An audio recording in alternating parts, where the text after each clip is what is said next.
sinh ca na pita na làm chạc thì rít thề bom na sinh ca na pita na làm chạc thì rít thề bom na bini đam đê ta bên nam kia vàng bini đam đê ta bên nam kia vàng buồn ta sinh về chết theo nên nam phan buồn ta sinh về chết theo nên nam phan sinh ca na pita na làm chạc thì rít thề bom na sinh ca na pita na làm chạc thì rít thề bom na bini đam đê ta bên nam kia vàng bini đam đê ta bên nam kia vàng buồn ta sinh về chết theo nên nam phan buồn ta sinh về chết theo nên nam phan sinh ca na pita na làm chạc thì rít thề bom na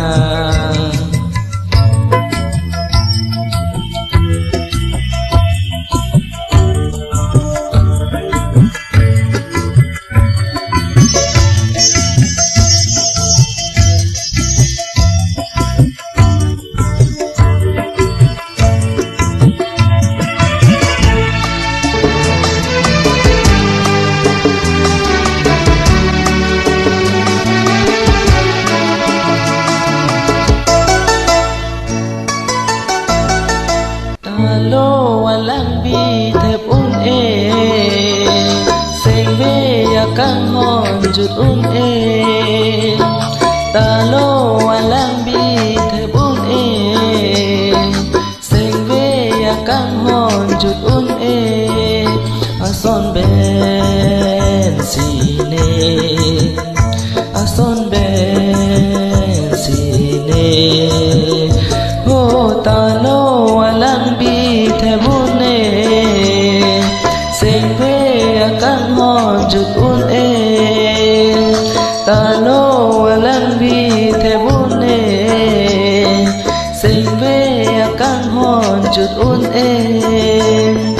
Surya mirle do ta me sing ve ya mir ke lin e ho Surya mirle do ta me o sing ve ya mir ke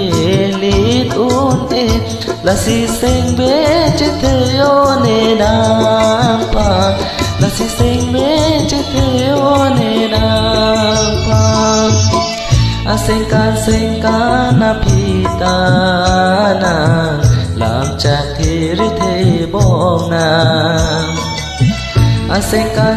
ca na pita na làm chạc thì rít thề bom na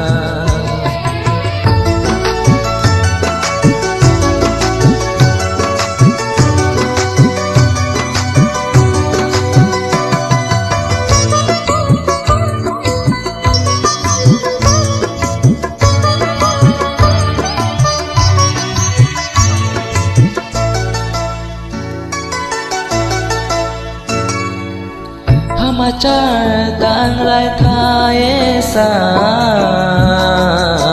rupa ba adamasar ke ba Hamachar dang rai thae sa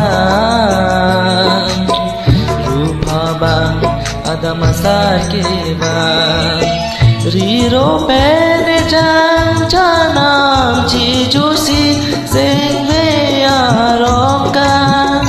ason ben sine ason ben sine ho morani mele tante lita damasain thona morani mele tante lita damasain thona la si sing ve chết thế nên nam khoa là si sen về chứ thế nam khoa sen can pita na làm cha thi thi bong na sen can pita na làm cha thi bong na. Thank you so much for listening all of you. Di chok chili dito at mesti kanan siya pang beri